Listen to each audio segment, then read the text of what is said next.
Hello everybody, Assalamu alaikum. Welcome to my channel Tax and Data Analytics. আজকে আমি একটি important বিষয় আলোচনা করব। জিনিসটি ইন্টারেস্টিং।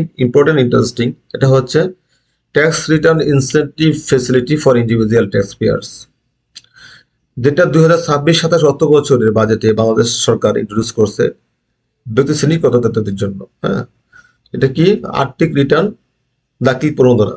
হ্যাঁ, যে সমস্ত সংক্ষেপে আলোচনা করবো, এটা খুবই ইন্টারেস্টিং। আপনারা যদি এই ভিডিওটা ভালো মতো দেখেন, আশা করি আপনাদের এই individual tax return incentive facility সম্বন্ধে যে ধারণা আছে, ধারণা যদি কোনো কনফিউশন থাকে সেই ক্ষেত্রে দূর হয়ে যাবে। পাশাপাশি ইনকাম ট্যাক্স রিটার্ন মানে ইন্ডিভিজুয়াল যারা আছেন দাখিল করতে, যারা রিটার্ন সাবমিশনে বা দাখিল করতে আপনারা আরো কৌশলী হবেন। আর যদি পাশাপাশি আপনাদের ট্যাক্স লাইবিলিটি যে আছে সেটাও কমে যাবে, রিডিউস হবে উইদিন দ্য ল। ওকে, চলেন কথা না বলে নেক্সট স্লাইডে চলে যাচ্ছি। এখন যেটা একটা গুরুত্বপূর্ণ প্রশ্ন থাকে সবার ক্ষেত্রে, what is the tax return incentive for individual taxpayer, মানে ব্যক্তি শ্রেণী করদাতার জন্য আয়কর রিটার্ন বন্ধনা কি? মোট কথা এক কথায় বলতে গেলে যেটা হচ্ছে আয়কর রিটার্ন বন্ধনা হলো সরকার প্রদত্ত একটি সুবিধা, যা ব্যক্তি শ্রেণী করদাতাদের নির্ধারিত সময়ের মধ্যে আয়কর রিটার্ন দাখিল উৎসাহিত করে। যেমন আগে রিটার্ন দাখিল করলে আগে কর রেট পাওয়া যাবে, এরকম একটা জিনিস। কেউ যদি আগে রিটার্ন দাখিল করে আগে কর রেট পায়, কি গভর্নমেন্টের লাভ কি? গভর্নমেন্টের লাভ হচ্ছে win situation. Government win situation মানে 50-50। যেমন গভর্নমেন্ট যে সুবিধা দিচ্ছে, এই সুবিধা ফেসিলিটিতে বিপরীতে গভর্নমেন্ট আগে রেভিনিউ কালেকশন করতে পারতেছে। পাশাপাশি যারা ট্যাক্স পেয়ার আছেন ইন্ডিভিজুয়াল, তারাও আগে রিটার্ন দাখিল করে তাদের ট্যাক্স বার্ডেনটা কমিয়ে নিচ্ছেন বা ট্যাক্স রিবেট পাচ্ছেন। ওকে, এখন চলে যাই নেক্সট স্লাইডে। এখন হয়তো আপনাদের মনে একটা প্রশ্ন আসতে পারে যে ট্যাক্স রিটার্ন ফাইলিং ইনসেন্টিভ পেতে হলে একজন ইন্ডিভিজুয়াল ট্যাক্স পেয়ারকে কি করতে হবে, মানে কি শর্তে পেতে হবে বা কিভাবে পাবে, কি পরিমাণ পাবে। আচ্ছা, প্রথম শর্তটা আমি বলে দিচ্ছি। প্রথম শর্তটা হচ্ছে অবশ্যই একজন ইন্ডিভিজুয়াল ট্যাক্স পেয়ারকে 1 জুলাই থেকে 30 সেপ্টেম্বরের মধ্যে রিটার্ন সাবমিশন করতে হবে। হ্যাঁ, 1 জুলাই থেকে 30 সেপ্টেম্বর রিটার্ন সাবমিশন করতে হবে। এবং যদি সাবমিশন করে সেই ক্ষেত্রে সে তার যে ট্যাক্স লায়াবিলিটি আসবে তার 5% অথবা ম্যাক্সিমাম 25,000 টাকা, হুইচ ইজ দ্য লয়েস্ট, সেটা সে রিবেট পাবে। আমি একটু বোঝার সুবিধার্থে আপনাকে বলি, যদি আর একটু বোঝার সুবিধার্থে, যে দেখা যাচ্ছে যে আমার এখন ইনকাম ইয়ার শেষ হয়ে গেছে 2025-26 30 জুনে। এখন 30 জন শেষ হওয়ার পরে আমাকে অবশ্যই 2026 সালের 1 জুলাই থেকে 30 সেপ্টেম্বরের মধ্যে রিটার্নটা সাবমিট করতে হবে। 2025-26 অর্থ বছর রিটার্ন যদি সাবমিশন করি সেই ক্ষেত্রে 5% রিবেট পাবো। 5%টা কার উপর? আমার যে ট্যাক্স পেবল আসবে তার 5% অথবা ম্যাক্সিমাম 25,000 টাকা, হুইচ ইজ দ্য লয়েস্ট, সেটা আমি আমার নেক্সট ট্যাক্স লাইব্রেরি থেকে ছাড় পাবো। ওকে, এখন চলে যায় নেক্সট স্লাইডে। এখন হয়তো প্রশ্ন আসতে পারে সবারই যে আমার কি চেঞ্জ আসছে আসলে ওভারঅল ট্যাক্স রিটার্ন সাবমিশনের ক্ষেত্রে বা টাইম ফ্রেমের ক্ষেত্রে কি চেঞ্জ আসছে ইন্ডিভিজুয়াল ট্যাক্স পেয়ারের ক্ষেত্রে। চেঞ্জটা কি আসছে? এখন কর বশত কেউ এখন রিটার্ন জমা দিতে পারবে। আগে একটা বাইন্ডিং ছিল যে 30 নভেম্বরের মধ্যে রিটার্ন জমা দিতে হবে কিংবা ডিসেম্বরের মধ্যে রিটার্ন জমা দিতে হবে। তো এখন সেটা চলে আসছে যে সারা কর বর্ষ ধরে। কর বর্ষটা কি? আবার এটার সংজ্ঞা নিয়ে আসতে হচ্ছে। কর বর্ষটা হচ্ছে এরকম যে আমাদের যদি 26 সালের 30 জুন আয় বর্ষ শেষ হয়ে থাকে, তো 1 জুলাই থেকে 25 জুন, 26-এর 1 জুলাই থেকে 2027-এর 30 জুন পর্যন্ত হচ্ছে কর বর্ষ। এই কর বর্ষের মধ্যে একজন ইন্ডিভিজুয়াল ট্যাক্স পেয়ার বা ব্যক্তিগত এসএসসি বা ট্যাক্স পেয়ার যারা আছে, individual income tax return pair tax payer যারা আছেন, তারা রিটার্ন জমা দিতে পারবেন। আচ্ছা, 2 নম্বর হচ্ছে যদি কেউ আগে জমা দেয়, মানে যদি কেউ ফাইল রিটার্ন সাবমিশন করে 1 জুলাই থেকে 30 সেপ্টেম্বরের মাঝে, তবে সেই ক্ষেত্রে যে 5% রিটার্ন আর্ন করবে বা 5% রিটার্ন ফেসিলিটি এবিল করতে পারবে। 5% রিটার্নেবিলিটি অথবা 25,000 টাকা, হুইচ ইজ দ্য লোয়েস্ট। সেটা অ্যাভেল করতে পারবে। এই জিনিসটা সামনে আমি পরবর্তী স্লাইডে এক্সাম্পল দিয়ে বুঝালে আপনারা বুঝতে পারবেন আশা করি। আচ্ছা, পরে 3 নম্বরে হচ্ছে late filing as tax, additional tax, মানে দেরিতে কর জমা দিলে অতিরিক্ত কর জমা দিতে হবে। ইন এডিশন ট্যাক্স পেবল, তার যে এক্সিস্টিং ট্যাক্স পেবল থাকবে, তার ট্যাক্স লাইব্রেরি থাকবে, তার যদি কেউ দেরিতে জমা দেয় বা জানুয়ারি মাস থেকে জমা দেয়, সেক্ষেত্রে তাকে সময় বেঁধে অতিরিক্ত কর প্রযোজ্য হবে। তো সুতরাং এই স্লাইডের বটম লাইনটা কি? Don't wait for the last moment, filing early can reduce tax payable. শেষ মুহূর্তের জন্য অপেক্ষা করবেন না, আগে রিটার্ন দিলে কর কমতে পারে। এখন চলে যায় নেক্সট স্লাইডে।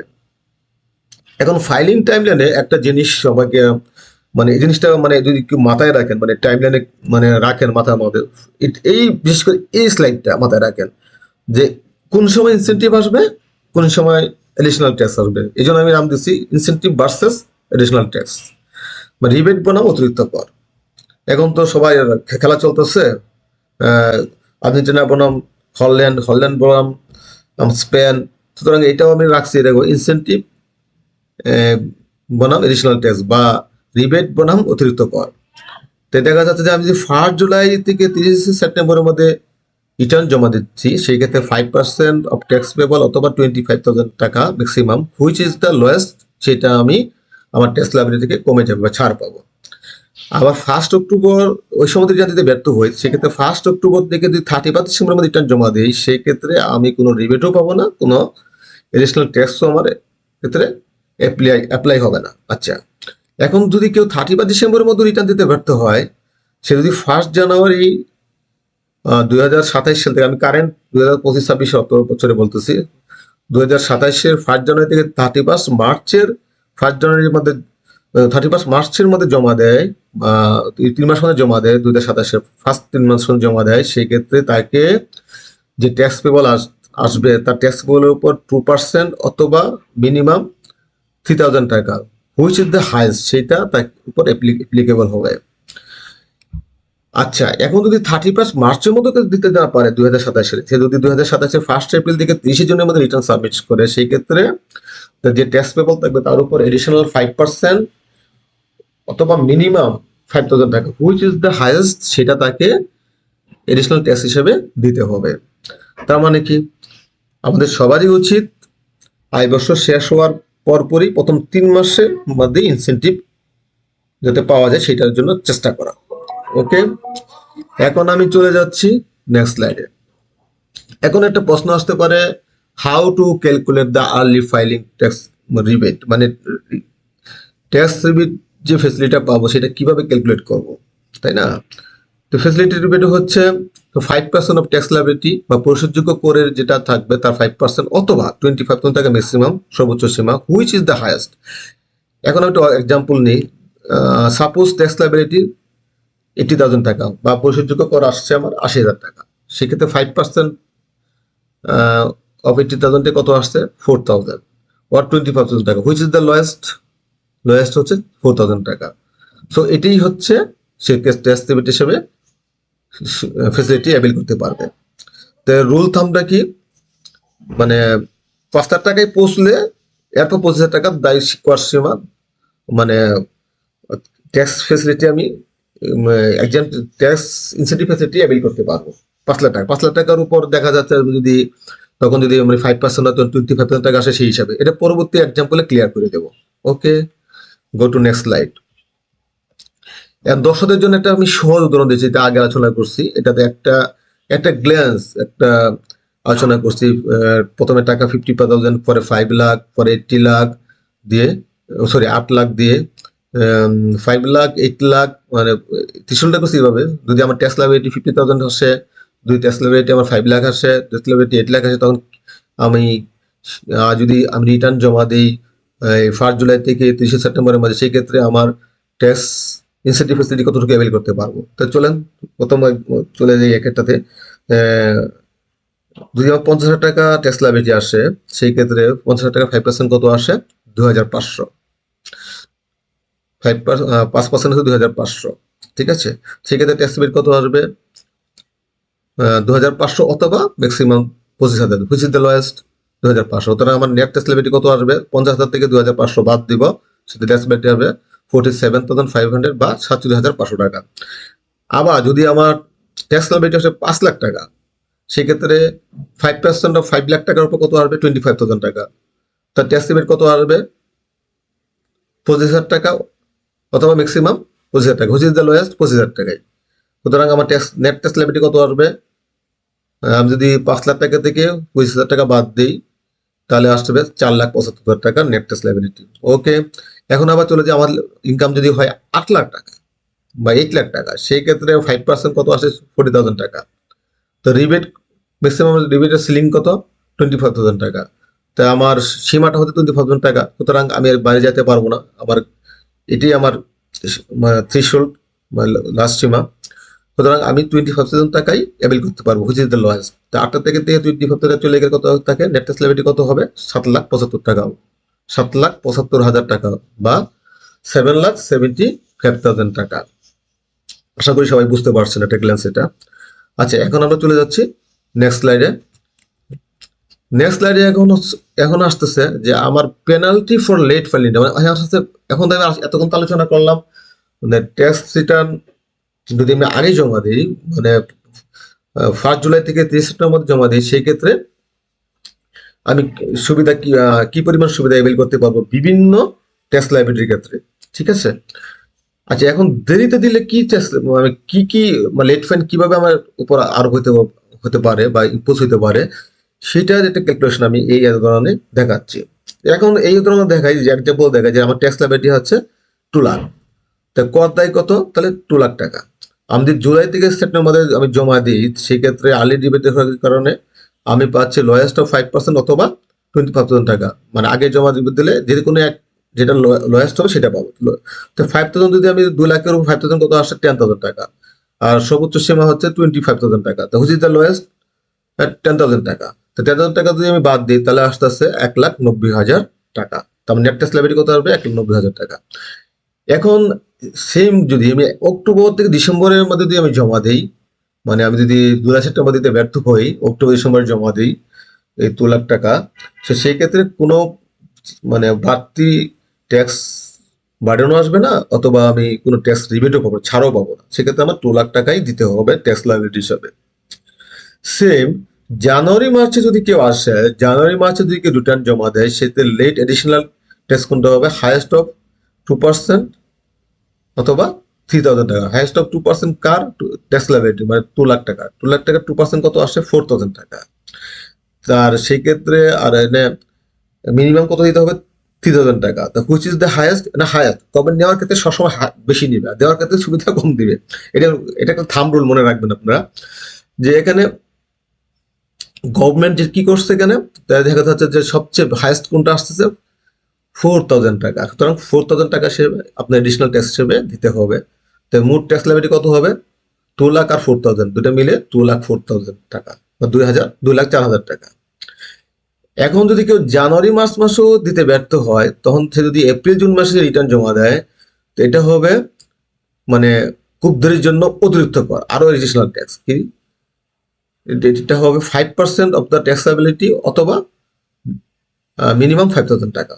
এবং 5% অফ ট্যাক্স লাইবিলিটি কত আসে? 2 লাখের উপর 10,000 টাকা। মিনিমাম কত? 5,000 টাকা। তো হুইচ ইজ দ্য হাইয়েস্ট? 10,000 টাকা।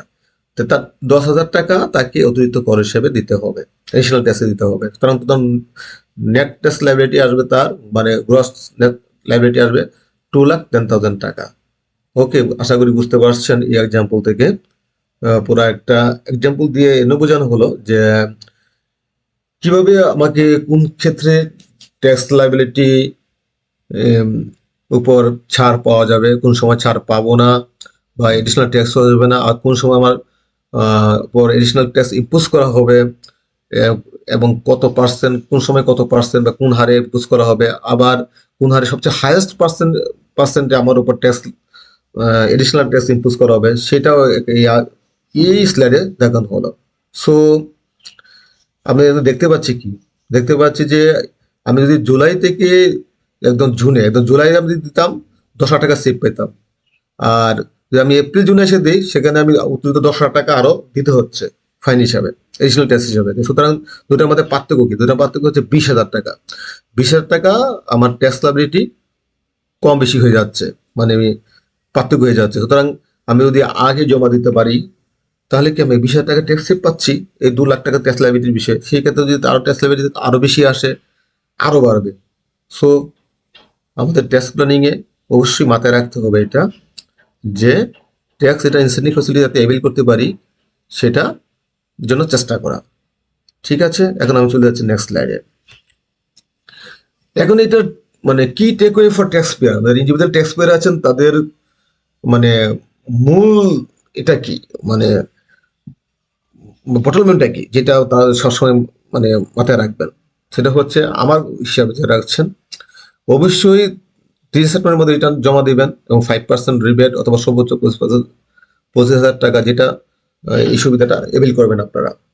আচ্ছা, রিটার্ন জমা দেওয়ার আগে কি করবেন? রিটার্ন জমা দেওয়ার আগে অবশ্যই বেতনের সনদ বা স্যালারি সার্টিফিকেট, ব্যাংক স্টেটমেন্ট এবং ইনভেস্টমেন্ট যে ডকুমেন্ট আছে, প্রপার ডকুমেন্ট আছে, সেগুলো আপনারা ভেরিফাই করবেন এবং সেগুলো আপনারা সংরক্ষণ রাখবেন, সাথে রাখবেন, এবং টিডিএস সার্টিফিকেটগুলো অবশ্যই রাখবেন। আচ্ছা, আর যে সময় ফাইলিং করবেন, যে সময় রিটার্ন জমা দিবেন, সময় অনলাইনে জমা দেওয়ার সময় কি করবেন? তবে অবশ্যই রিটার্নে জমা দেওয়ার সময় রিবেট স্বয়ংক্রিয়ভাবে আপনাদের যোগ হচ্ছে কিনা সেটা দেখতে হবে। অনেক সময় আহ, কোনো হয়তো টেকনিক্যাল কারণে না হতে পারে, সেক্ষেত্রে অবশ্যই আপনারা এটা কনসার্ন থাকবেন যে রিবেট জমা হচ্ছে কিনা, রিবেটটা স্বয়ংক্রিয়ভাবে যোগ হচ্ছে কিনা সেটা দেখবেন। আচ্ছা, রিটার্ন জমা দেওয়ার পরে কাজ কি আপনাদের? ভবিষ্যতের জন্য যে রিটার্ন জমা দিয়েছেন এটা অ্যাকনোলেজমেন্ট কপিটা আর পেমেন্ট চালানটা সাথে সাথে সংরক্ষণ রাখবেন। পরবর্তীতে অনেকে পরবর্তীতে করে, পরে রাখা হয় না, পরবর্তী দেখা যাচ্ছে একটা বিশাল বার্ডেন হয়ে যায়, একসময় খুঁজে পাওয়া যায় না। সবাই তো ব্যস্ত থাকি আমরা, তাই। সো আজকে এ পর্যন্তই। আশা করি আমার এই যে আমি যে বিষয়ে যে কথা বললাম, আপনারা এই ইন্ডিভিজুয়াল ট্যাক্স পেয়ারের যে আর্থিক প্রণোদনা গভর্নমেন্ট ইন্ট্রোডিউস করছে সেই বিষয়ে আপনাদের মানে কোনো কনফিউশন থাকলে সেটা ক্লিয়ার হয়ে গেছে, এবং আপনারা আরো ট্যাক্স রিটার্ন দাখিলের সময়, ইন্ডিভিজুয়াল ট্যাক্স রিটার্ন দাখিলের সময় আরো ইফিসিয়েন্টলি ট্যাক্স রিটার্ন দাখিল করতে পারবেন। আশা করি সবাই বুঝতে পারছেন। তাই আজকের কথা বাড়াবো না, মেঘে মেঘে অনেক বেলা হয়ে গেল, তাই এখন সময় আসছে যাওয়ার, মানে আর বেশিক্ষণ থাকতে পারবো না, অনেক কম হয়ে গেছে ভিডিও, প্রায় 17 মিনিট হয়ে গিয়েছে। তবে যাওয়ার আগে আমি বলে যেতে চাই যে আপনাদের যদি এরকম ভিডিও আরো পেতে চান, তো please follow, subscribe this channel and keep in touch with this channel. আশা করি নতুন কোনো টপিকস নিয়ে, নতুন কোনো বিষয় নিয়ে পরবর্তী ভিডিওতে আবার দেখা হবে। সে পর্যন্ত আমাদের সাথেই থাকুন, ভালো থাকুন, আল্লাহ সবাইকে ভালো রাখুন। ওকে, আল্লাহ হাফেজ।